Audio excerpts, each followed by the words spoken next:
चलिए आज शुरू करेंगे राज्यपाल टॉपिक। तो राज्यपाल राजस्थान की राज्य व्यवस्था का एक महत्वपूर्ण टॉपिक है। अगर पॉलिटी वाले सेक्शन को दो भागों में डिवाइड करें तो एक इंडियन पॉलिटी और दूसरा स्टेट की पॉलिटी।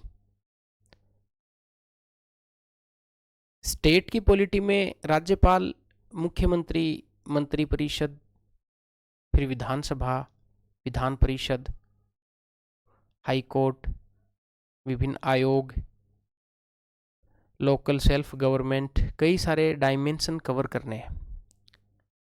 तो उसी कड़ी में शुरू करेंगे आज राज्यपाल, गवर्नर। देखिए, राज्यपाल अगर टॉपिक शुरू कर रहे हैं तो दो बेसिक फैक्ट आपको ध्यान में रखने हैं।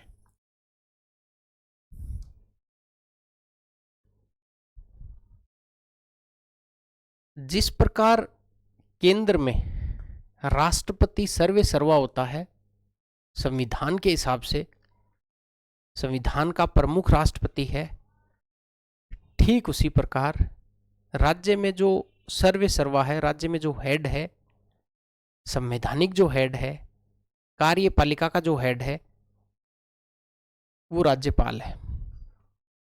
और दूसरा फैक्ट ये आपको याद रखना है कि संविधान का भाग 6 जो है उसमें आर्टिकल 153, 153 से लेके और 162 तक राज्यपाल का उल्लेख किया गया है। तो यहां पे दो फैक्ट अभी आपके लिए जानना जरूरी है। सबसे पहले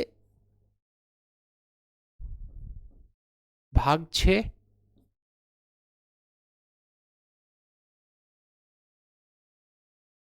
और अगर अनुच्छेद की बात करें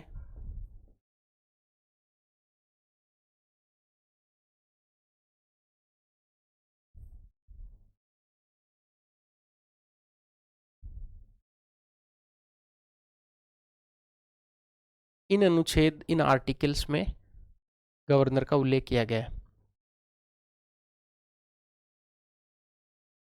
बहुत इंटरेस्टिंग बात है कि सेंट्रल लेवल पर, केंद्र स्तर पर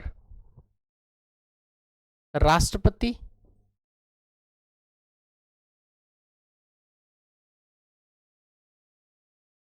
और राज्य स्तर पर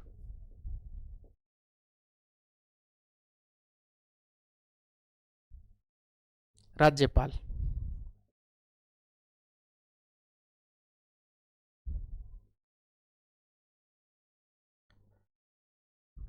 इसका मतलब आपको एक बात समझ में आ रही है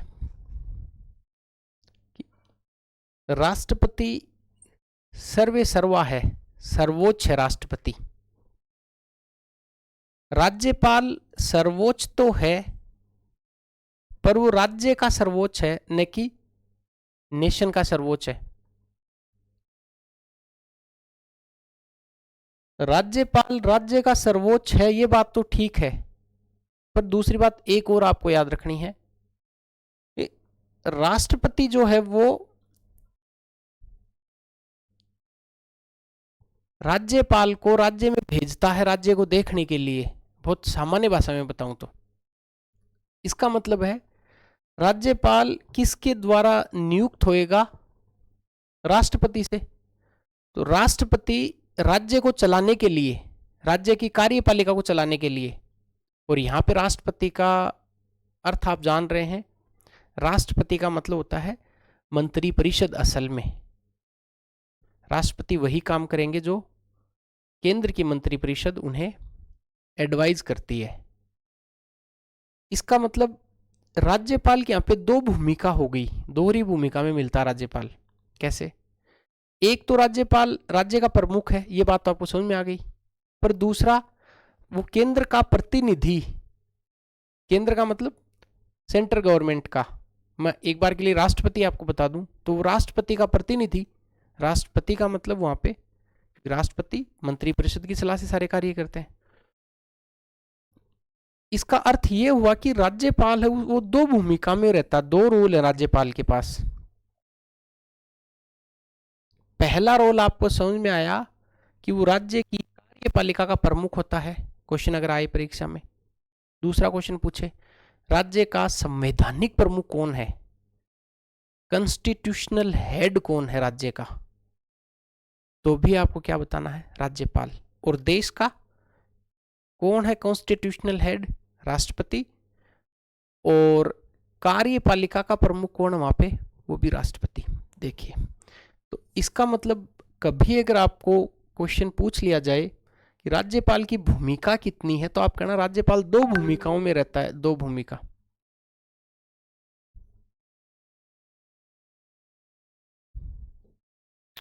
ये ड्यूल रोल है गवर्नर के। फर्स्ट इज राज्य की कार्यपालिका का प्रमुख,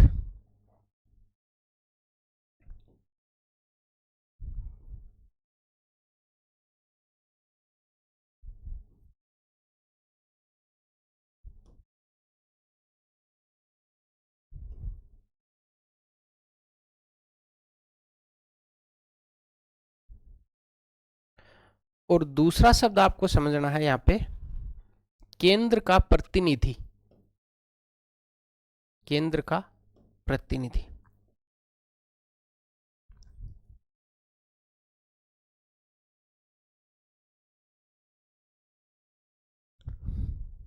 समझ में आया।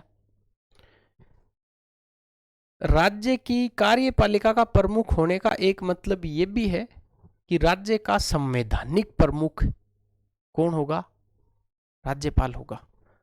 तो एक बात यहां पे और नोट डाउन करेंगे, अगर कभी परीक्षा में क्वेश्चन पूछा जाता है राज्य की कार्यपालिका का प्रमुख हो गया राज्यपाल, अब मान लो आपसे क्वेश्चन पूछ लिया जाए राज्य का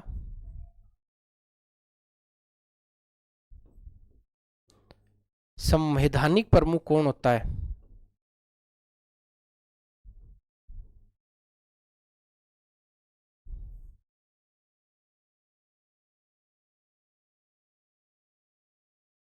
उसका उत्तर भी आपको राज्यपाल ही बता के आना है। ठीक है, दोहरी भूमिका में हो गए राज्यपाल, ड्यूल रोल में हो गए। ठीक है, असल में जो बात शुरू होती है वो आर्टिकल्स के साथ बात शुरू होती है। हर एक आर्टिकल जो दिया हुआ है उसका बहुत माइक्रो लेवल से एनालिसिस करते हुए आगे बढ़ेंगे। आर्टिकल 153 क्या बताता है, आर्टिकल 154 क्या बताता है, 55 क्या बताता है, जितने सारे डायमेंशन कवर होंगे वो सारे डायमेंशन कवर करेंगे। ये आप लोगों ने लिख लिया। बात करते हैं अनुच्छेद से। अनुच्छेद 153। एक सवाल अगर आपके दिमाग में आए कि राज्य का सर संवैधानिक प्रमुख तो बता दिया, पर मान लो आपको ये पूछ ले राज्य का राजनीतिक प्रमुख कौन है, पॉलिटिकल हेड कौन है स्टेट का, उस समय भी आपका जो उत्तर होगा वो मुख्यमंत्री होगा। ये आपको जरूर ध्यान रखना है, आगे मुख्यमंत्री में आएगा, इसकी बात और विस्तार से करेंगे। अब बात करेंगे आर्टिकल 153 की। यहाँ पे देखना राज्यपाल का पद, पद का उल्लेख कौन से अनुच्छेद में संविधान में किया गया है, 153 में, तो आपको याद रखना है।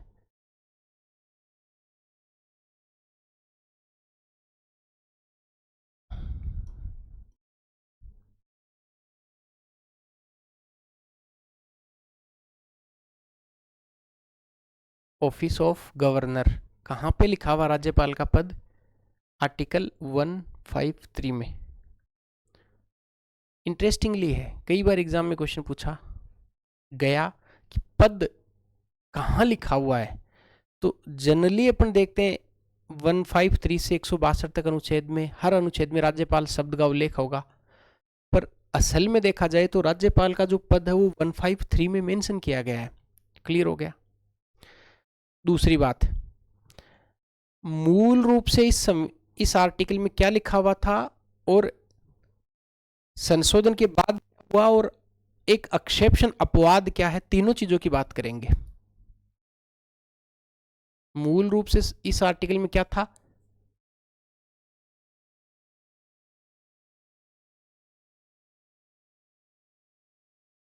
संशोधन के बाद में क्या परिवर्तन हुआ,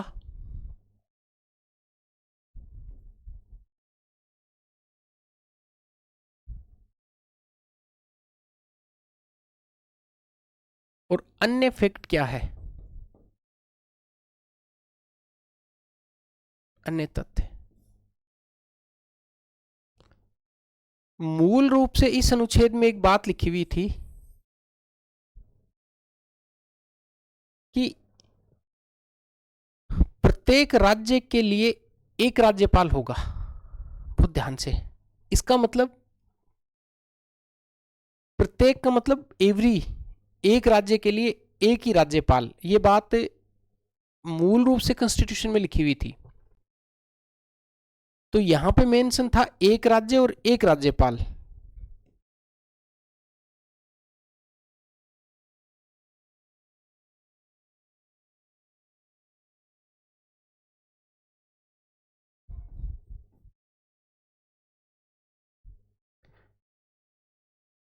ये बात मूल संविधान में लिखी। अब ये आपको भी पता है, ऐसा संभव कम ही है अगर प्रैक्टिकली सोचा जाए।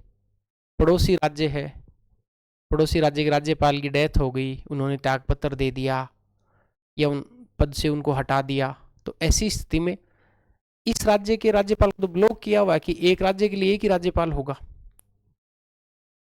संविधान में संशोधन हुआ सातवें संशोधन 1956 की धारा 6, उसमें ये प्रावधान कर दिया कि जो एक राज्यपाल है वो एक ही व्यक्ति दो या अधिक राज्यों के लिए राज्यपाल नियुक्त किया जा सकता है। बात समझ में आ गई।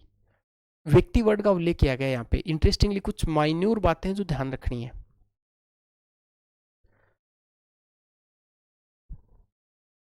तो संशोधन कब हुआ, सातवां हुआ कब, 1956 में।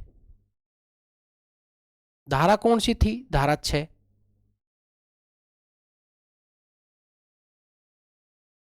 क्या प्रावधान कर दिया कि एक ही व्यक्ति, एक व्यक्ति, राज्यों का नाम ऐसे नहीं लिखा उन्होंने लिख दिया कि एक व्यक्ति दो या अधिक, टू और मोर देन टू, दो या अधिक राज्यों के लिए राज्यपाल बनाया जा सकता है। बहुत ध्यान से देखना इस बात को। इसका मतलब कोई भी व्यक्ति है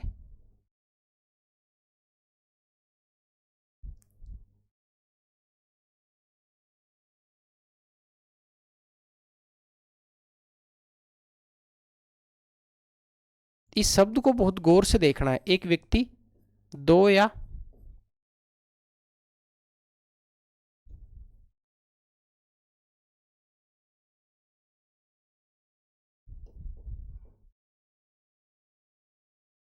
अधिक राज्यों का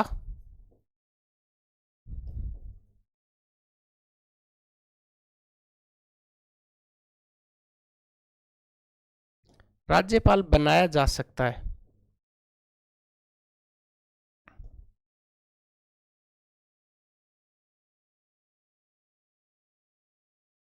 देखो व्यक्ति शब्द लिखा हुआ है यहाँ पे कोई राज्यपाल नहीं लिखा हुआ है। ऐसा क्यों लिखा है इन्होंने, ऐसा इसलिए लिखा है कि एक ए नाम का कोई व्यक्ति है, उसको एक साथ दो, तीन, चार, तो क्या 28 हो सकता है। जितने राज्य हैं सबका एक ही राज्यपाल बनाया जा सकता है। यह आपने जरूर देखा है कि राजस्थान के राज्यपाल हैं, उनको उत्तर प्रदेश का अतिरिक्त कार्यभार दे दिया। देखो यहाँ पे ऐसा अतिरिक्त कार्यभार शब्द का उल्लेख नहीं किया गया। यहाँ पे तो ये लिखा हुआ कि एक व्यक्ति दो या अधिक राज्यों का राज्यपाल बनाया जा सकता है। तो इसका मतलब तो ये निकलता है कि कोई भी व्यक्ति है वो एक साथ कई राज्यों का राज्यपाल बनाया जा सकता है। वहां पे कोई अतिरिक्त प्रभार का शब्द का कोई उल्लेख या अतिरिक्त प्रभाव जैसी कोई टर्मिनोलॉजी नहीं लिखी हुई है। अब आपके दिमाग में क्वेश्चन आएगा कि दो या अधिक राज्यों का सर क्या मतलब है। दो या अधिक राज्यों का? क्या इसमें कोई लिमिट या कैप फिक्स करी गई है क्या? नो।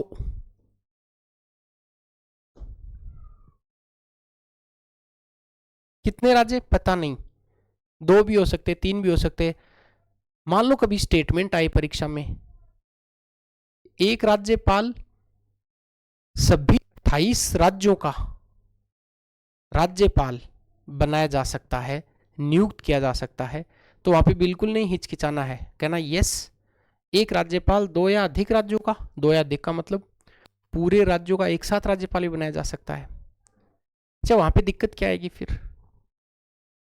दिक्कत एज सच तो कुछ नहीं आएगी, पर अगर थोड़ा डिटेल में जाके बात करें तो एक प्रॉब्लम आ सकती है कि आप कह रहे हो कि भारत में फेडरल सिस्टम है, संघीय व्यवस्था है, तो जो संघ का जो ढांचा है, आर्टिकल 1 में इसके बारे में विस्तार से डिस्कस किया गया है, फेडरल सिस्टम के बारे में।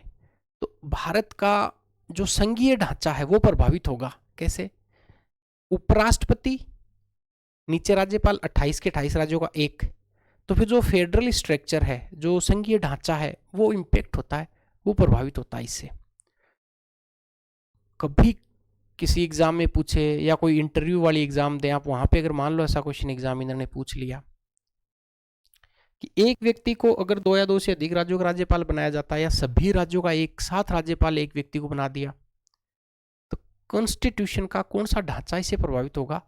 आप कहना सर इससे संघीय ढांचा जो है, फेडरल जो स्ट्रक्चर है, वो प्रभावित होगा।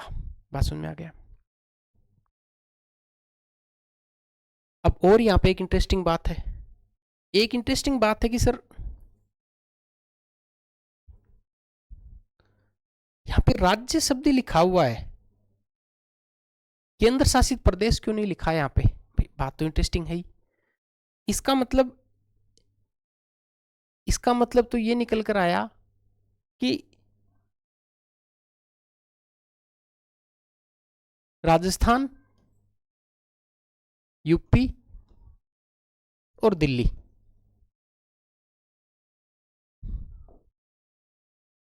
यहां पे एक ए नाम का व्यक्ति है, और मैंने नाम भी 28 राज्यों का ही लिया है, केंद्र शासित प्रदेशों का नहीं लिया है।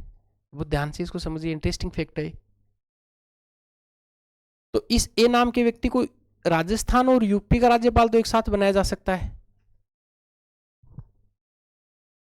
पर जो दिल्ली में जो उपराज्यपाल का पद है या प्रशासक का पद है, इसका मतलब इस राज्यपाल को इस अनुच्छेद के तहत दिल्ली का उपराज्यपाल या प्रशासक तो नहीं बनाया जा सकता। क्यों? क्योंकि दिल्ली राज्य नहीं है, दादरा नगर हवेली राज्य नहीं है, पांडिचेरी राज्य नहीं है, चंडीगढ़ राज्य नहीं है। तो अगर दिल्ली का उपराज्यपाल या चंडीगढ़ का अगर प्रशासक, प्रशासक बोलते हैं, अगर नियुक्त करना हो किसी व्यक्ति को, तो क्या इस अनुच्छेद के तहत वो नियुक्त नहीं हो पाएगा? आप जवाब दीजिए। आपका जवाब होगा हो पाएगा, पर इसका उत्तर होगा कि नहीं हो पाएगा। क्यों? क्योंकि इसके लिए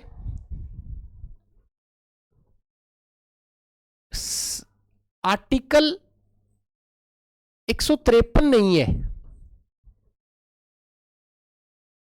इसके लिए आर्टिकल 239 है, आर्टिकल 239। और आर्टिकल 239 में ये बात लिखी हुई है साफ साफ, संघ राज्य जो क्षेत्र है उसका प्रशासक अगर राज्यपाल को बनाया जाता है तो वो इस अनुच्छेद के तहत बनाया जाएगा।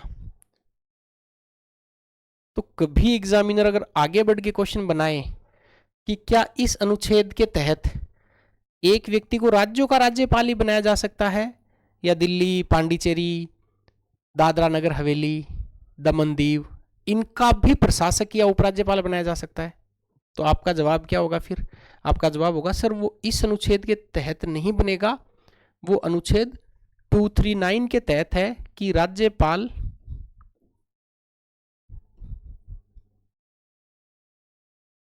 प्रशासक बनाया जा सकता है। फिर एक इंटरेस्टिंग बात,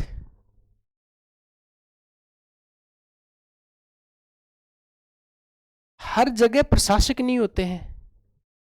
दिल्ली में इसका नाम प्रशासक नहीं कि उपराज्यपाल है। इसका मतलब है इस अनुच्छेद में आर्टिकल 153 में कहीं भी उपराज्यपाल शब्द का उल्लेख नहीं किया गया है। बात समझ में आ गया ना? केवल राज्यपाल और प्रशासक। तो एक फैक्ट आपको और याद रखना है कि उपराज्यपाल शब्दावली नहीं है।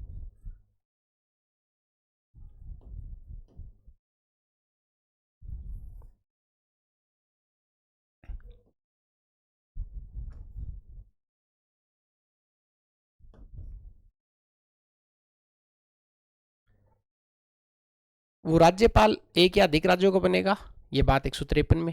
अगर उसको प्रशासक बनाया जाना है, बात 239 में।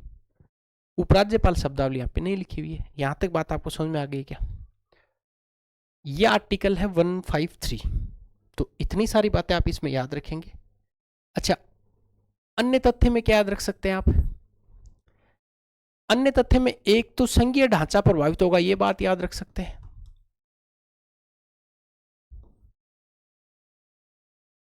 और एक याद रख सकते हैं, उपराज्यपाल।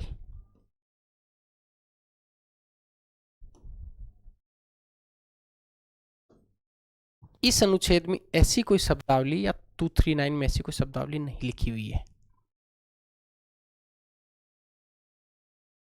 7वां संविधान संशोधन धारा 6, एक व्यक्ति को 2 या अधिक राज्यों का राज्यपाल बनाया जा सकता है, पर अगर उसको प्रशासक कहीं नियुक्त करना हो तो 239 के तहत नियुक्त किया जाता है। यहां तक बात आपको क्लियर हो गई होगी।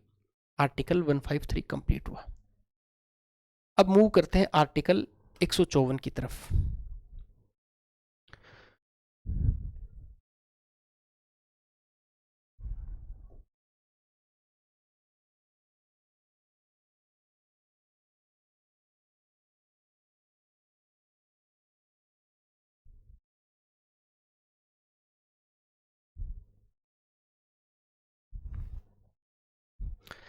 एक 154 में लिखा हुआ है राज्य की कार्यपालिका शक्ति, executive power of state.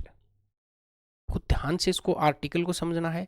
Article के में जो थीम है उसको समझना है, उसके कीवर्ड्स को समझना है, और मूल संविधान में क्या शब्दावली लिखी हुई है उसको समझना है। यहाँ पे लिखता हूं राज्य की कार्यपालिका शक्ति।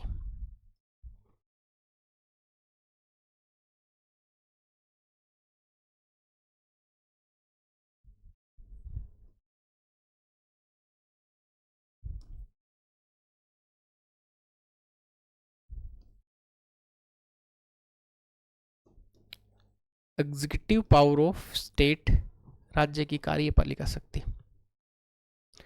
थोड़ी देर पहले अपन ने बात करी थी कि जैसे राज्य की कार्यपालिका शब्दावली अगर कहीं पे आती है, ये शब्दावली कहीं आपको मिलती है, इसका मतलब होगा कि एग्जीक्यूटिव पावर, और एग्जीक्यूटिव पावर या कार्यपालिका शक्ति किस में निहित होगी? ये राज्यपाल में निहित होगी। इसका मतलब राज्य की जो कार्यपालिका शक्ति है उसको पूरा कंसंट्रेशन किसको दिया है? राज्यपाल को दिया है। राज्यपाल खुद इसका पूरा प्रयोग नहीं कर सकते, तो एक व्यक्ति इतना सारा काम कैसे कर सकता है? तो इस आर्टिकल में एक बात और मेंशन करी कि इस शक्ति का जो प्रयोग है वो राज्यपाल या तो स्वयं कर लेंगे या अपने अधीनस्थ अधिकारियों के माध्यम से, यहाँ पे मंत्री एक बार समझेंगे, या अपने अधीनस्थ अधिकारियों के माध्यम से करेंगे। ऐसी शब्दावली यहाँ पे लिखी हुई है। असल में देखा जाए तो इस अनुच्छेद के 3 पार्ट हैं, जिसमें से आपको दूसरा पार्ट समझने की कोई जरूरत नहीं है। यहाँ पे 2 बातें आप समझेंगे राज्य की कार्यपालिका शक्ति को लेकर।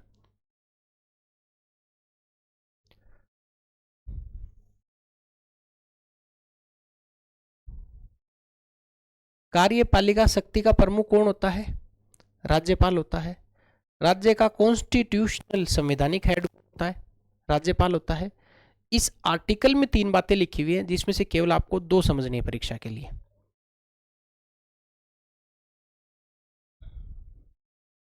पहली बात यह लिखी हुई है कि राज्य की जो कार्यपालिका शक्ति है, कार्यपालिका शक्ति वो किस में निहित होगी? राज्यपाल में।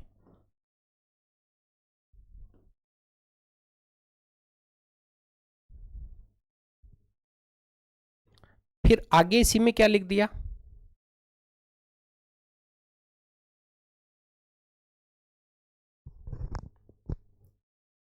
जिसका प्रयोग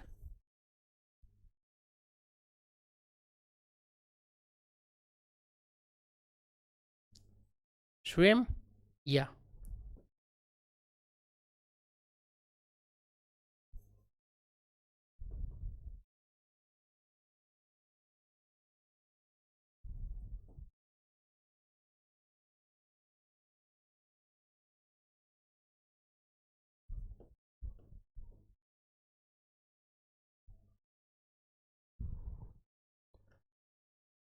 राज्य की कार्यपालिका शक्ति राज्यपाल में होगी और राज्यपाल उसका प्रयोग या तो स्वयं करेगा, इस लाइन को याद रखेंगे,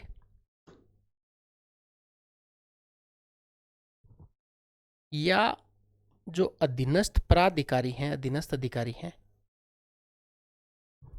उसके माध्यम से इसका प्रयोग किया जाएगा। एक बात तो यहाँ पे ये समझनी है। फिर एक इंटरेस्टिंग क्वेश्चन है जो आपको याद रखना है, पार्लियामेंट संसद या राज्य का विधानमंडल। बहुत इंपॉर्टेंट लाइन है, कभी परीक्षा में आती है। मान लो राज्यपाल के पास पावर हो जो संविधान ने दे दी है कि राज्यपाल इन इन शक्तियों का या राज्य की समस्त कार्यपालिका शक्तियों का प्रयोग राज्यपाल करेगा, पर साथ ही साथ इस अनुच्छेद में एक बात और जोड़ दी,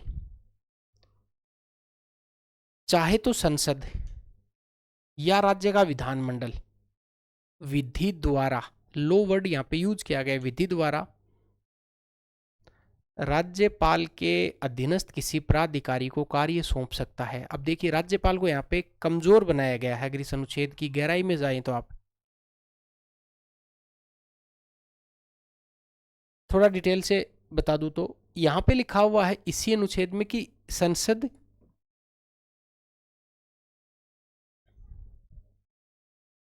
या राज्य विधानमंडल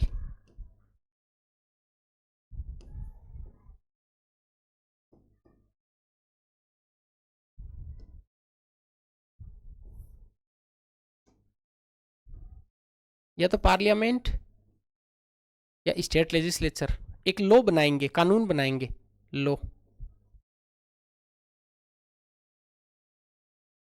अगर बनाना चाहे तो लॉ बना के और राज्यपाल के जो अधीनस्थ प्राधिकारी हैं उनको कार्य प्रदान कर सकते हैं। इसका मतलब राज्यपाल के पास तो कार्य है ही है, पर मान लेते हैं पार्लियामेंट को या राज्य विधानमंडल को भी यहाँ पे परीक्षा में क्वेश्चन आता है तो गलत होने की ज़्यादा संभावना होगी। जैसे ही राज्यपाल का नाम दिखेगा मैक्सिमम बच्चे राज्य विधानमंडल पर चांस लेंगे। ऐसा आ सकता है अनुच्छेद 154 के तहत राज्यपाल के कार्यों को किसी अधीनस्थ प्राधिकारी को सौंपने की शक्ति किस में निहित है? ए राज्य विधानमंडल, बी संसद, सी दोनों, डी राष्ट्रपति। इसमें बच्चे दो प्रकार से चांस लेंगे। पहला चांस लेंगे कि यार राज्य का विधानमंडल शब्द ही इसमें ठीक हो सकता है क्योंकि राज्यपाल का संबंध राज्य के विधानमंडल से।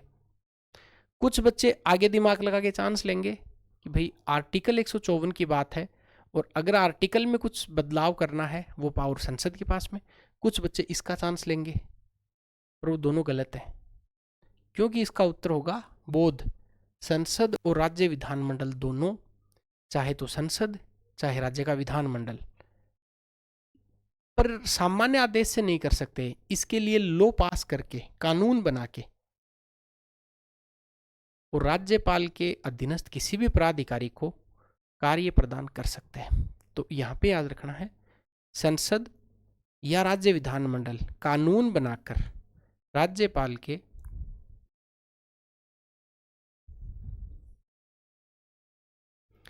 अधीनस्थ प्राधिकारी को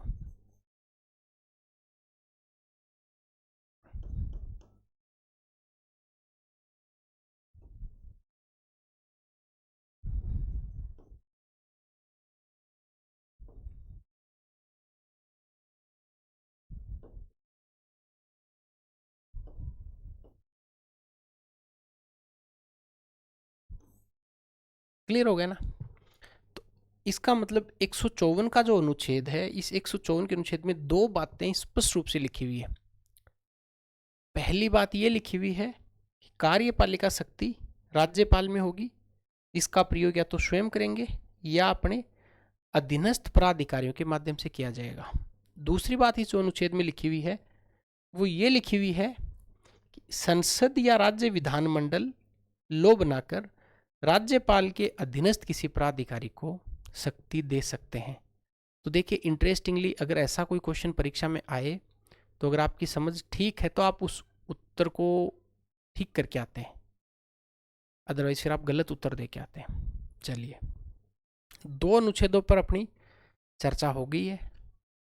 अब बात करते हैं अनुच्छेद तीसरे पे, 155 का अनुच्छेद है। फिर अंतिम जब अनुच्छेद पूरे होंगे तो कुछ निमोनिक्स लगा के, कुछ शॉर्ट वर्ड लगा के और इनको याद भी कर लेंगे कि 152 में क्या है, 153 में क्या है, 54 में क्या है, 55 में क्या है। अभी 152 को अपन ने छोड़ा है, वहाँ पे राज्य की परिभाषा लिखी हुई है जिसको बाद में समझेंगे। अब बात करते हैं अनुच्छेद 155।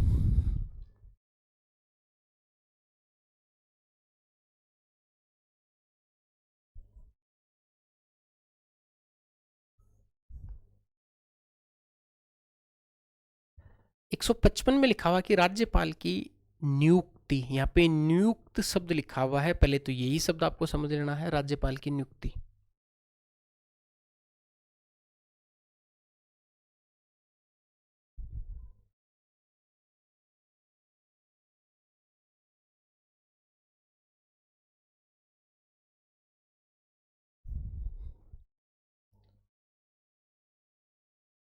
इसका मतलब पहली बात तो ये होगी कि राज्यपाल नियुक्त किए जाएंगे। नियुक्त, जब संविधान सभा में कॉन्स्टिट्यूशन का जब निर्माण किया जा रहा था, संविधान जब बनाया जा रहा था, उस टाइम इस मुद्दे पर, इस बिंदु पर कि राज्यपाल की नियुक्ति करें या फिर राज्यपाल का चुनाव करें, इसको लेकर डिबेट हुई। और उस डिबेट का जो निष्कर्ष निकला, अभी ज़्यादा उस डिबेट पे चर्चा करना तो यहाँ पे कोई उसकी तार्किकता नहीं है, क्योंकि परीक्षा में आज जो स्थिति है उसके बारे में पूछेगा आपसे। राज्यपाल की नियुक्ति का जो प्रावधान रखा संविधान सभा ने, वो कनाडा का मॉडल है, उसको अडॉप्ट किया। जनरली कनाडा मॉडल में ये है कि केंद्र द्वारा राज्यों में राज्यपाल की नियुक्ति की जाती है।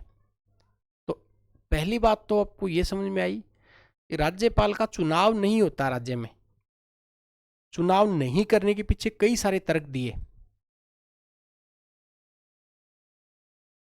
इसको मेंस के उत्तर के हिसाब से देखा जाता है, अभी आपको इसकी जरूरत शायद नहीं पड़ेगी कि राज्यपाल को अगर आप नियुक्त करेंगे तो क्या बेनिफिट होंगे, और अगर राज्यपाल को आप चुनाव के द्वारा इलेक्ट करते हैं, निर्वाचित करते हैं, तो क्या इसमें बेनिफिट होंगे, क्या इश्यू आएंगे। भाई राज्य में जब मुख्यमंत्री है तो फिर ये अनावश्यक पद बराबर में निर्वाचित करने का कोई सारांश नहीं है। दूसरी बात है कि राज्यपाल जब इलेक्ट होके आएंगे और इधर सीएम है वो भी इलेक्ट होके आएंगे, तो दोनों में प्रतिस्पर्धा होगी और पॉलिटिकल डिस्पेंस पैदा होगा। वो कहेंगे मैं भी निर्वाचित हूं, वो कहेंगे मैं भी निर्वाचित हूं। तीसरा ऐसा है कि अगर राज्य से ही नियुक्त हो रहे हैं तो फिर केंद्र का रोल खत्म हो जाएगा राज्य की स्थिति में। तो इसलिए जो राज्यपाल की पोजीशन है कि वो केंद्र के प्रतिनिधि के रूप में काम करते हैं, फिर वो फ्री हो जाएंगे। ऐसे कई सारे बिंदुओं पे चर्चा हुई और फिर अंतिम रूप से जो निष्कर्ष निकाला वो ये निकाला कि राज्यपाल को नियुक्त किया जाएगा और नियुक्ति भी राष्ट्रपति के द्वारा की जाएगी, जो कि केंद्रीय मंत्री परिषद की सलाह के बाद करेंगे। ये लास्ट में निष्कर्ष निकल के आया। तो सबसे पहले आपको याद रखना है कि राज्यपाल की जो नियुक्ति है, ये जो प्रावधान है नियुक्ति का,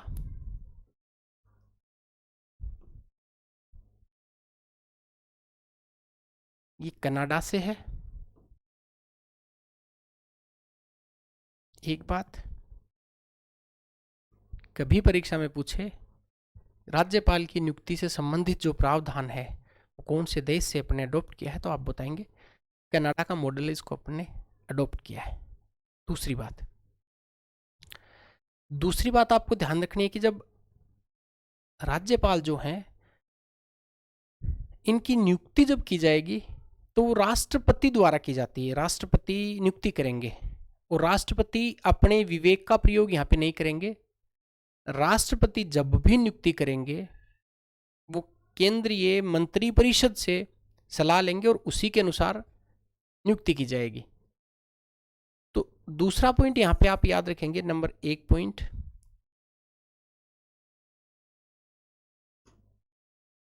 पहला पॉइंट समझ में आ गया। दूसरा पॉइंट जिसको अपन नंबर 1 लगा के लिख रहे हैं वो लिखेंगे नियुक्ति राष्ट्रपति द्वारा होगी।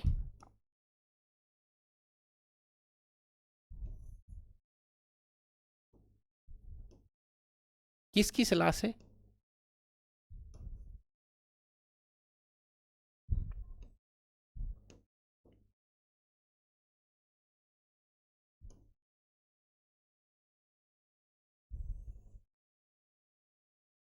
केंद्रीय मंत्री परिषद। राष्ट्रपति जब भी नियुक्ति करेंगे तो नियुक्ति मौखिक होगी, रिटर्न में होगी, कैसे होगी?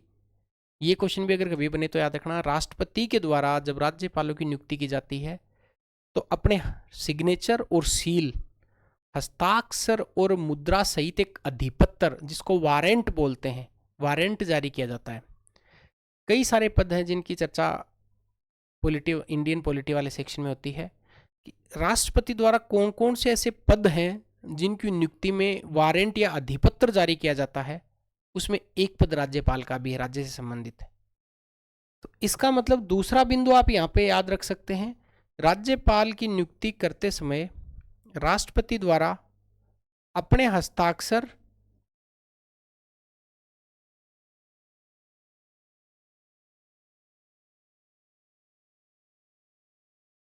व मुद्रा सहित, सील बोलते हैं इसको, सिग्नेचर एंड सील, मुद्रा सहित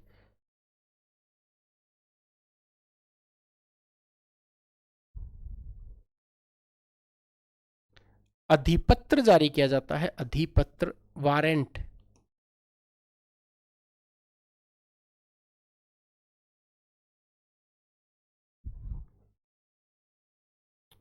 अपने हस्ताक्षर मुद्रा सहित वारंट जारी किया जाएगा राज्यपाल के द्वारा, राष्ट्रपति के द्वारा राज्यपालों की नियुक्ति में। अब जब वारंट जब राज्य में आता है तो उसे पढ़ के किसके द्वारा सुनाया जाता है, यह भी इंटरेस्टिंग फैक्ट है। मुख्य सचिव, चीफ सेक्रेटरी है राज्य का, उसके द्वारा उस वारंट को पढ़ा जाता है। तो अगला तीसरा बिंदु यहां पे याद रखेंगे, मुख्य सचिव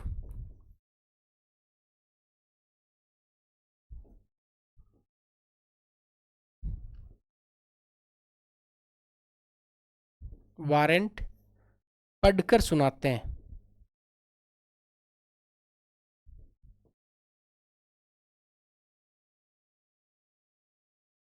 या कभी ऐसा पूछे वारंट कौन पढ़ेगा, वारंट मुख्य सचिव पढ़ेगा, या अधिपत्र कौन पढ़ेगा, मुख्य सचिव पढ़ेगा। वारंट का ही नाम अधिपत्र है। एक इंटरेस्टिंग फैक्ट यहां पे है, जैसे ही राज्यपाल होगा, राज्यपाल के अनुच्छेद होंगे, शक्तियां होंगी, इसके बाद में राज्यपालों से संबंधित राज्यपाल के पद को और अच्छा कैसे बनाया जाए, इसको लेकर कई सारे आयोग, कई सारी कमेटी बनी है। मदन मोहन पुंछी आयोग का नाम आपने सुना होगा, सरकारी आयोग का नाम आपने सुना होगा, संविधान समीक्षा आयोग का आपने नाम सुना होगा। उन आयोगों ने कई सारी सिफारिश दी है राज्यपाल के पद को अच्छा बनाने के लिए। उसमें नियुक्ति से संबंधित एक सिफारिश है सरकारिया आयोग की।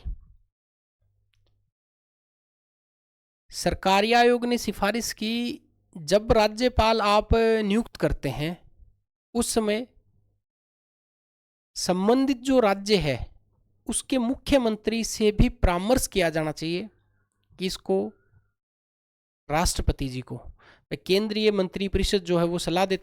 अब केंद्रीय मंत्रिपरिषद की सलाह मानना नहीं मानना, पुनर्विचार के लिए भेजना, इस मुद्दे को अभी एक बार के लिए होल्ड रखते हैं, इस पे 10 मिनट बाद में बात करेंगे। अभी आप इतना याद रखें कि मुख्य सचिव वारंट पढ़कर सुनाएंगे, और सरकारी आयोग ने एक बात बोली कि जब भी आप मुख्यमंत्री की नियुक्ति करें, जब भी राज्यपाल की नियुक्ति करें, तो मुख्यमंत्री से सलाह ली जानी चाहिए। तो एक फैक्ट आप यहां पे चौथा और डाल सकते हैं।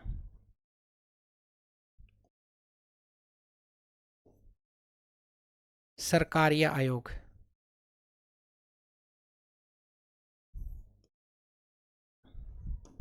क्या सिफारिश दी, जब भी राज्यपाल की नियुक्ति की जाए संबंधित राज्य के सीएम से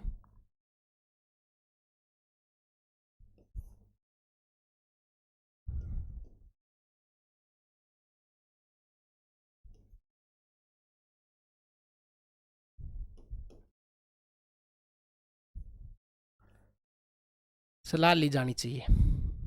हालांकि ये आपको पता है, इस सिफारिश को व्यवहार में नहीं माना गया, और राज्यपाल की जब भी नियुक्ति होती है वो राष्ट्रपति द्वारा और केंद्रीय मंत्रिपरिषद की सलाह पर होती है। केंद्रीय मंत्रिपरिषद ने राष्ट्रपति को क्या सलाह दी है, मान लेते कोई आरटीआई लगाए और ये पूछे कि राष्ट्रपति को केंद्रीय मंत्रिपरिषद ने क्या सलाह दी, तो क्या बताएंगे? नहीं, बताने के लिए वो जिम्मेदार नहीं है। साथ ही साथ एक फैक्ट और आप याद रख सकते हैं, राष्ट्रपति और मंत्रिपरिषद की जो आपस में जो सलाह की बात है वो न्यायालय में प्रसंगत नहीं की जा सकती, मतलब न्यायालय के हस्तक्षेप से वो बाहर है। कभी परीक्षा में पूछ लिया जाए ऐसा, तो थोड़ा सा आप याद रख लेंगे। ठीक है, 155 में इतनी बातें आपको याद रखनी है।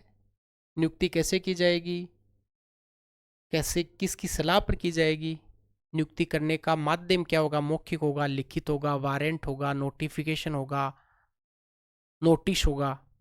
तो आप वारंट याद रखेंगे। वारंट किसके द्वारा पढ़ के सुनाया जाएगा? मुख्य सचिव के द्वारा। और फिर आगे सरकारी आयोग की एक बात उन्होंने कहा कि जब भी आप नियुक्त करें उस समय कम से कम संबंधित मुख्यमंत्री से तो आपको सलाह मशवरा करना ही चाहिए। अब बात करते हैं अगली, अनुच्छेद 156। बहुत इंटरेस्टिंग और बहुत वाइड अनुच्छेद है, इसके बारे में बात करेंगे।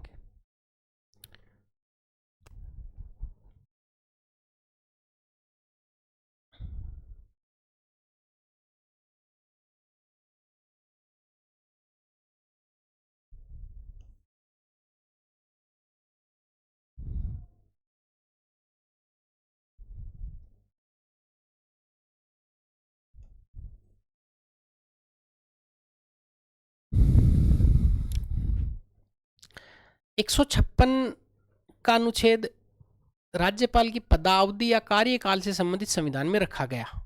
पदावधि या कार्यकाल दोनों में से आप कोई चीज लिख लो, पदावधि, कार्यकाल लिख देता हूं।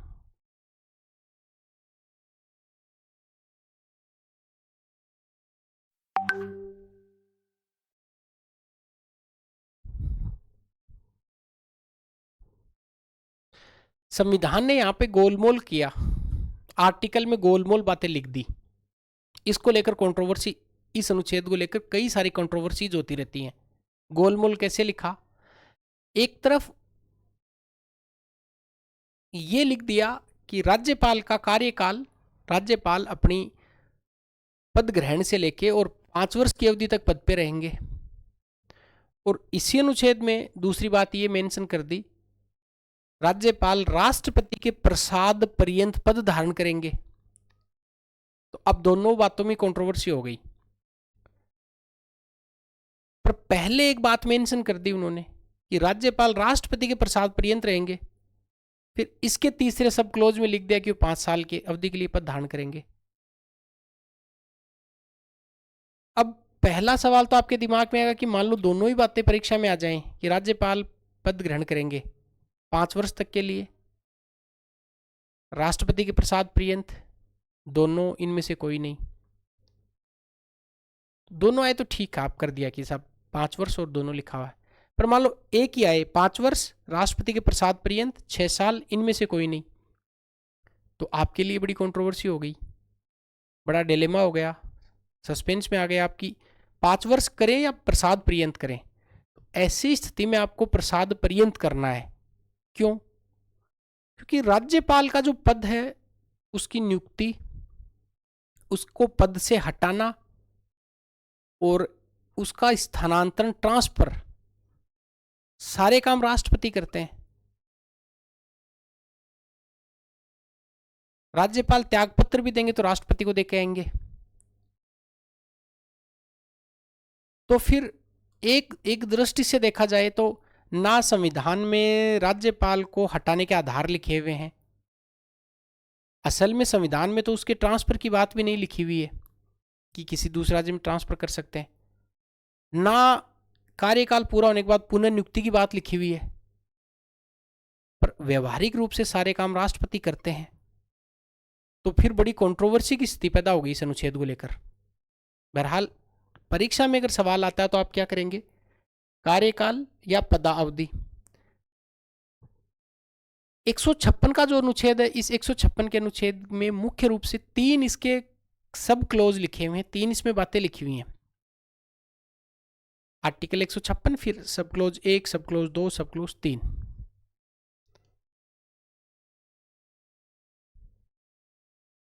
पहली बात जो मेंशन की गई है यहाँ पे, वो ये मेंशन की गई कि राज्यपाल राष्ट्रपति के प्रसाद पर्यंत अपना पद धारण करेंगे, मैंने आपको बताया है। तो इसका मतलब पहले में प्रसाद पर्यंत की बात है।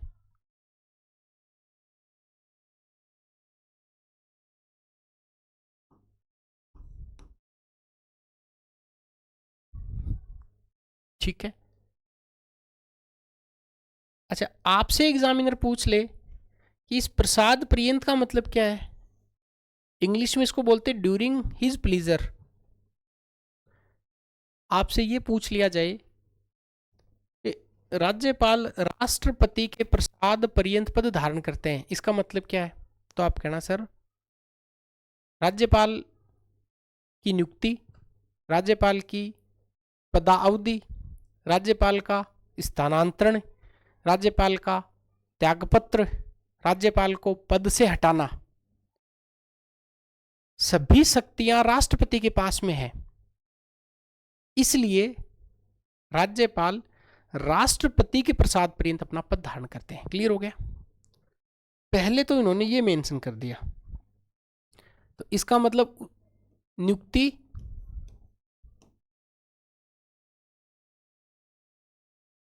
त्यागपत्र, हटाना और स्थानांतरण, ट्रांसफर।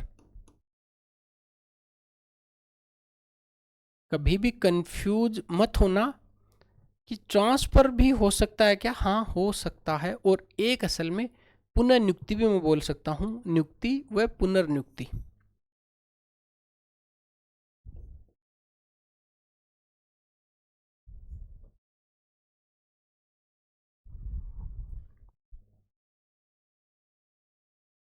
ठीक है, ये क्लोज 1 की बात है।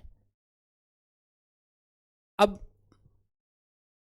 दूसरे क्लोज में 156(2) में मेंशन किया, राज्यपाल राष्ट्रपति को संबोधित एड्रेस अपने हस्ताक्षर सहित लेख द्वारा अपना पद त्याग सकेगा। इसका मतलब ये हो गया कि इसी आर्टिकल में सब क्लोज 2 में ये मेंशन किया हुआ है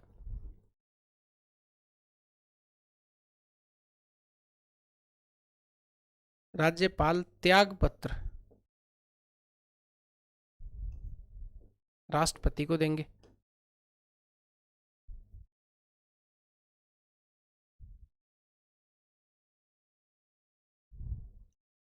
देंगे कैसे?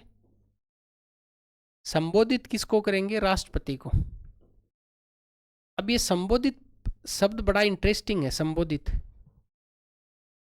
कई बार बच्चे सवाल पूछते हैं सर वो अगर पद पे नहीं है राष्ट्रपति, तो ये तो असल में उपराष्ट्रपति राष्ट्र के रूप में काम करते हैं, पर एक बार के लिए हाइपोथेटिकल सिचुएशन लेके समझ लेते हैं कि राष्ट्रपति का पद पे कोई व्यक्ति नहीं है अभी, तो क्या राज्यपाल त्यागपत्र दे सकते हैं? हाँ दे सकते हैं।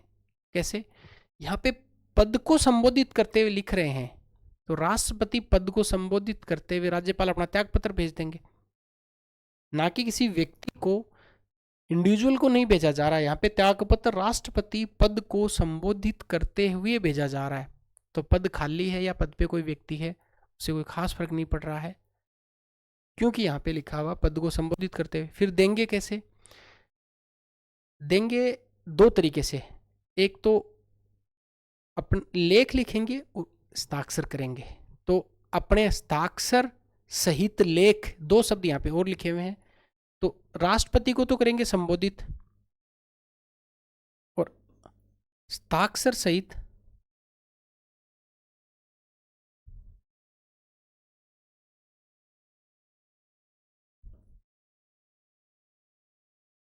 लेख द्वारा। क्लियर? हस्ताक्षर सहित लेख द्वारा ये अपना त्यागपत्र सौंपेंगे, त्यागपत्र देंगे। अच्छा, अगली बात, इसी आर्टिकल में एक चीज और मेंशन करी उन्होंने, 156 क्लोज 3 अपन लिख सकते हैं, आगे लिखते हैं 156 3।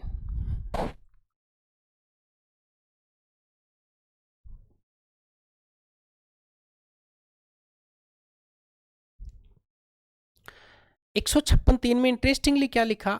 लिखा कि राज्यपाल अपना पद ग्रहण करने की तारीख से 5 वर्ष की अवधि तक पद धारण करेगा। तो क्या 5 साल पूरे होते पद छोड़ देगा? नहीं। क्यों? क्योंकि ऐसा थोड़ी है कि आज उनके 5 साल पूरे हो गए तो त्यागपत्र देके चले जाएंगे। नहीं, वो तब तक पद पर रहेंगे जब तक कि उनका उत्तराधिकारी को उनका बेटा या बेटी नहीं, कोई और राज्यपाल, जब तक कि कोई उत्तराधिकारी उस पद पर ना आए या जब तक उस पद को नहीं होल्ड करे तब तक पद पे रहेंगे। तो क्या राज्यपाल 100 साल के लिए राज्यपाल रह सकते हैं? मान लो ऐसा कोई क्वेश्चन पूछ ले कभी कि एक राज्यपाल के पद पे नियुक्त किए गए और उनका कोई उत्तराधिकारी उस पद पे नहीं आ रहा है, तो ऐसी स्थिति में क्या किया जाएगा? ऐसी स्थिति में यह हो सकता है कि वो जब तक पद होल्ड करेंगे जब तक कि उनका कोई सक्सेसर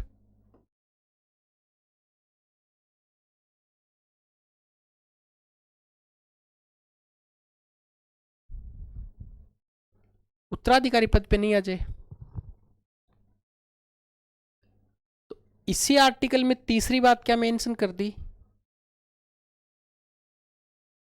तीसरी बात ऐसे मेंशन करी उन्होंने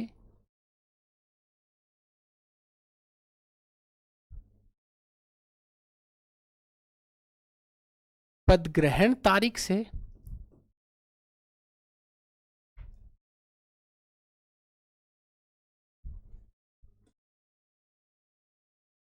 5 वर्ष तक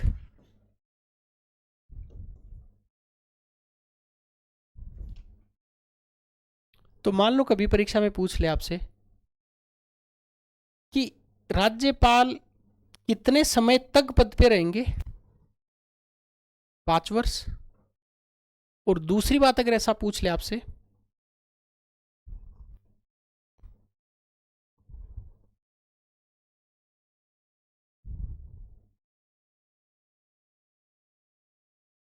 क्या 5 वर्ष पूर्ण होते ही पद छोड़ देंगे?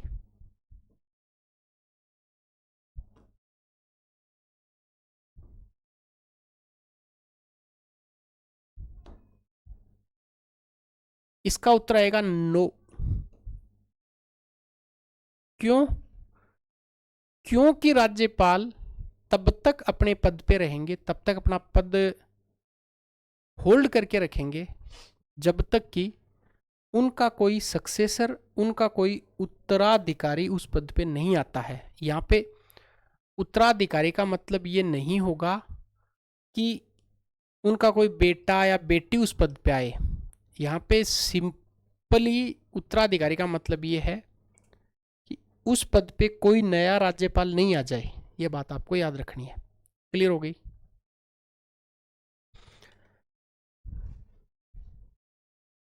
अगर सब क्लॉज की बात करें तो देखिए इसमें 3 बातें असल में मेंशन की गई हैं। पहली बात कार्यकाल को लेकर है। कार्यकाल में कंट्रोवर्सी है राज्यपाल के पद को लेकर। एक लिखा हुआ है प्रसाद पर्यंत पद धारण करेंगे, और फिर इसी का तीसरा क्लोज क्या लिखा हुआ है, पद ग्रहण की तारीख से वो पद पे रहेंगे। तो मान लो कभी परीक्षा में ऐसा पूछ ले कि राज्यपाल पद पे रहेंगे, एक ऑप्शन 5 वर्ष आता है, दूसरा प्रसाद पर्यंत आता है, तो फिर आपको प्रसाद पर्यंत करके आना है। फिर अगर दूसरा सवाल आपसे पूछ ले कि क्या राज्यपाल का कार्यकाल 5 वर्ष पूरा होते ही पद छोड़ देंगे, तो वो पद नहीं छोड़ेंगे जब तक कि उनका कोई उत्तराधिकारी पद पे नहीं आ जाता है। तीसरा इंटरेस्टिंग फैक्ट,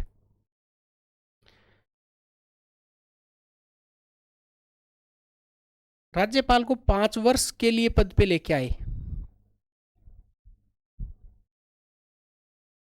इस 5 वर्ष की ड्यूरेशन में क्या क्या हो सकता है भाई?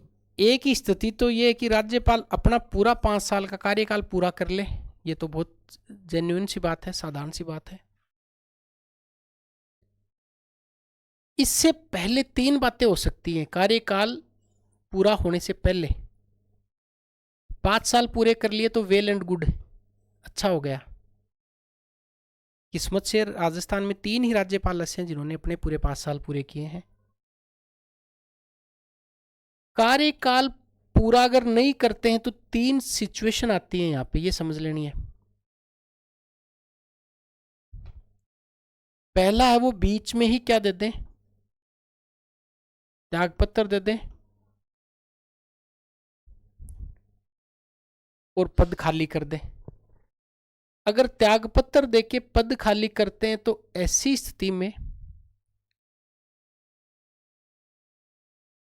हाईकोर्ट के मुख्य न्यायाधीश उनका पद संभालेंगे, आप ध्यान रखेंगे।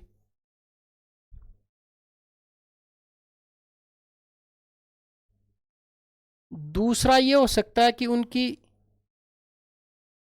मृत्यु हो जाए,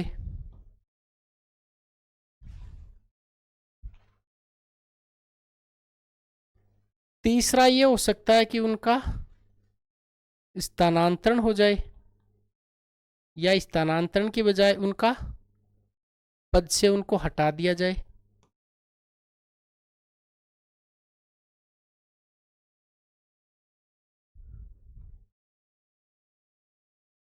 ये तो वह 5 साल अगर कर रहे हैं तो, या 5 साल से पहले की स्थिति।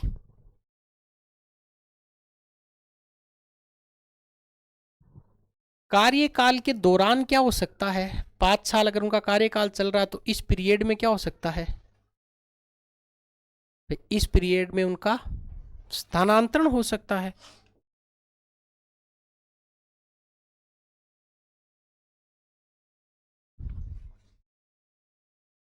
तीसरा इंटरेस्टिंग, अगर सफलतापूर्वक पूरे 5 साल कर लिए तो क्या वो पुनः नियुक्त हो सकते हैं?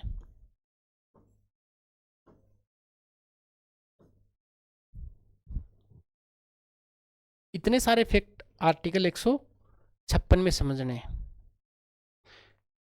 आर्टिकल 356 के कितने क्लोज हैं? 3 क्लाज, क्लाज 1, क्लाज 2 और यहां पे लिखा है क्लॉज नंबर 3। 156 में ये लिखा हुआ है कि कार्यकाल कितना होगा राज्यपाल का, और कार्यकाल में 2 कंट्रोवर्सी इन्होंने पैदा कर रखी हैं। एक जगह लिखा हुआ है कि वो राष्ट्रपति के प्रसाद पर्यंत पद पे रहेंगे। इसी के तीसरे क्लोज में इन्होंने लिख दिया पद ग्रहण की तारीख से 5 वर्ष तक पद पे रहेंगे। तो आपने बड़ा बना दिया है प्रसाद शब्द को कि वो प्रसाद पर्यंत पद पे रहेंगे। कभी आपसे ऐसी कोई परीक्षा इसमें आप इंटरव्यू देते हैं, ऐसा पूछ ले प्रसाद पर्यंत का क्या मतलब होगा, तो आप बताना कि सर राज्यपाल की नियुक्ति, राज्यपाल का त्यागपत्र, राज्यपाल को हटाना, राज्यपाल का ट्रांसफर, राज्यपाल की पुनर्नियुक्ति सभी राष्ट्रपति द्वारा की जाती हैं। और राष्ट्रपति का मतलब असल में मंत्री परिषद होता है। दूसरा जो सब क्लोज है यहां पे लिखा हुआ है त्यागपत्र, रेजिग्नेशन। त्यागपत्र राज्यपाल राष्ट्रपति को देंगे। देंगे कैसे? संबोधित करते हुए देंगे। संबोधित का मतलब राष्ट्रपति के पद को संबोधित करना है। अगर आप सवाल पूछते हैं कि सर पद खाली हो तो कोई फर्क नहीं पड़ रहा, क्योंकि यहाँ पे संबोधित मतलब राष्ट्रपति के पद का संबोधन है। देंगे कैसे? हस्ताक्षर सहित लेख। और इंटरेस्टिंग है, राज्यपाल पढ़ा लिखा होना चाहिए कि नहीं होना चाहिए पता नहीं है, पर यहाँ पे शब्द लिखा हुआ है कि लेख लिखेंगे फिर हस्ताक्षर करेंगे। अनपढ़ आदमी से कैसे संभव है? बहरहाल ये बहुत ज़्यादा गहरी बात हो जाएगी। 2 बातें आपको समझ में आ गई। तीसरी बात, पद ग्रहण से 5 वर्ष तक वो पद पे रहेंगे। 5 साल पूरे होते ही वो क्या पद छोड़ जाएंगे? क्या नहीं, तब तक रहेंगे जब तक कि उत्तराधिकारी शब्द संविधान में लिखा हुआ है। और इसका मतलब होता है नया राज्यपाल। ये तो हुई संविधान की बात, जो संविधान में लिखा हुआ है।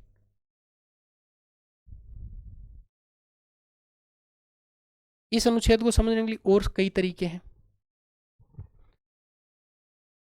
इंटरेस्टिंगली इसको डिवाइड करें तो मान लो किसी राज्यपाल को 5 वर्ष के लिए लाया गया है। 5 साल वो पूरे करते हैं तो अच्छी बात है, मजा है भाई, 5 साल पूरे कर लिए। नहीं करे तो क्या क्या हो सकता है? 5 साल से पहले क्या हो सकता है? 5 साल के पीरियड में क्या हो सकता है दौरान? और 5 साल पूरे कर लिए तो क्या क्या हो सकता है? ठीक है, पहले समझते हैं 5 साल अगर नहीं करें तो क्या हो सकता है। तो एक तो ये हो सकता है इसमें कि उनकी मृत्यु हो जाए। तो मृत्यु हो जाए तो उसका तो कोई फिर उसका जवाब नहीं है, मृत्यु होगी तो होगी।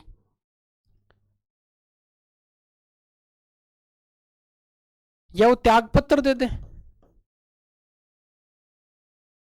या उनको हटा दें, या उनकी मृत्यु हो जाए। इस मामले में राष्ट्रपति का कोई रोल नहीं है। राष्ट्रपति इसमें क्या कर सकते हैं? बाकी सारे मामलों में राष्ट्रपति का रोल है, मृत्यु को छोड़कर। हटाएगा कौन? राष्ट्रपति। किस आधार पर हटाएगा अगर कभी ऐसा पूछ ले तो? राज्यपाल को हटाने का आधार भारत के संविधान में नहीं लिखा हुआ है। क्लियर? त्यागपत्र किसको देंगे? राष्ट्रपति को। देखो तीनों स्थिति में पद खाली हो रहा है, चाहे वो त्यागपत्र दे तो भी पद खाली हो रहा है, हटा रहे तो भी पद खाली हो रहा है, मृत्यु हो रहा है तो भी पद खाली हो रहा है। तो फिर ऐसे में उनका पद भरेगा हाई कोर्ट का मुख्य न्यायाधीश।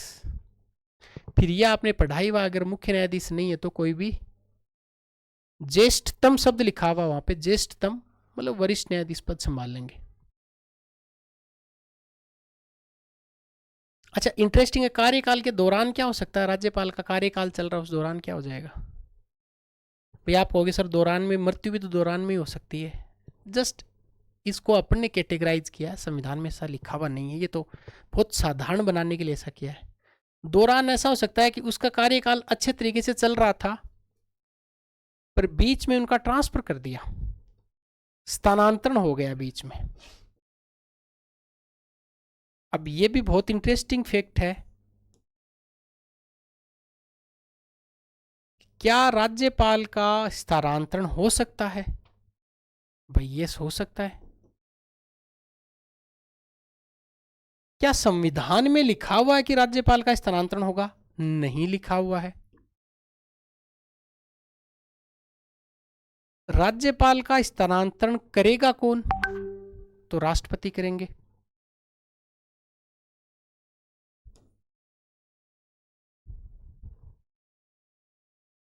तो क्या ऐसा होगा कि यहां पे इन्होंने 5 साल का कार्यकाल के लिए राजस्थान में आए, 3 साल बाद में इनका स्थानांतरण कर दिया तो पूरे 5 साल और अगले राज्य में रहेंगे? नहीं, क्योंकि कुल कार्यकाल 5 साल होना चाहिए, तो इनका 5 साल कार्यकाल होगा। संविधान में लिखा हुआ नहीं है, राष्ट्रपति के द्वारा किया जाता है और ओवरऑल कार्यकाल 5 साल का होना चाहिए। अंतिम बात यहां पे समझते हैं कि कार्यकाल अगर पूर्ण किया, इन्होंने कंप्लीट कर लिया, तो क्या इनकी पुनः नियुक्ति उसी राज्य में हो सकती है क्या? बताओ। यस, इनका सारांश ये हुआ कि इनको दोबारा भी नियुक्त किया जा सकता है, मे बी रीअपॉइंट। संविधान में कितनी बार लिखा हुआ कि उनको दोबारा नियुक्त किया जा सकता है? यहां पे कोई मेंशन नहीं किया गया है कि इनको कितनी बार पुनः नियुक्त किया जाएगा। तो कुल मिला के कार्यकाल को लेकर कई सारी बातें। अब इंटरेस्टिंग एक फैक्ट अंतिम रूप से आपको और बताना है,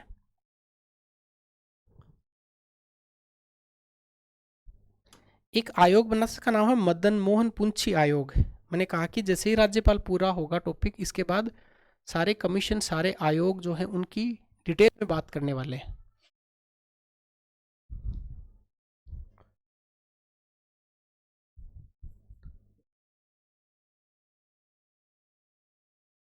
अब पुंछी आयोग की बात क्यों नहीं मानी गई, इसके भी कई सारे रीजन हैं, पर अभी समझ लीजिए। पुंछी आयोग ने बताया कि जब भी आपको राज्यपाल को हटाना है, आपको महाभियोग की प्रक्रिया का पालन करना पड़ेगा। अब महाभियोग लगाएगा कौन?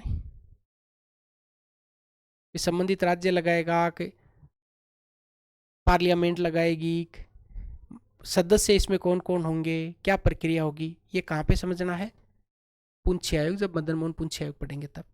यहाँ एक लाइन याद रखेंगे कि जब भी महाभियोग लगाया जाएगा, उसी प्रक्रिया से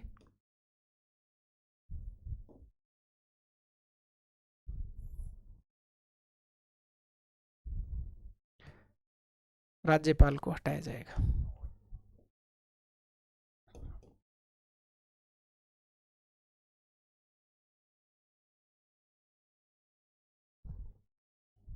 यह आर्टिकल हो गया 156।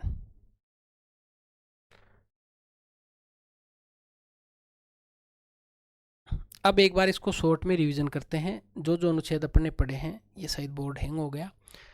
नेक्स्ट क्लास में बात करेंगे आर्टिकल 157 से फिर 162 तक। मिलते हैं नेक्स्ट क्लास में।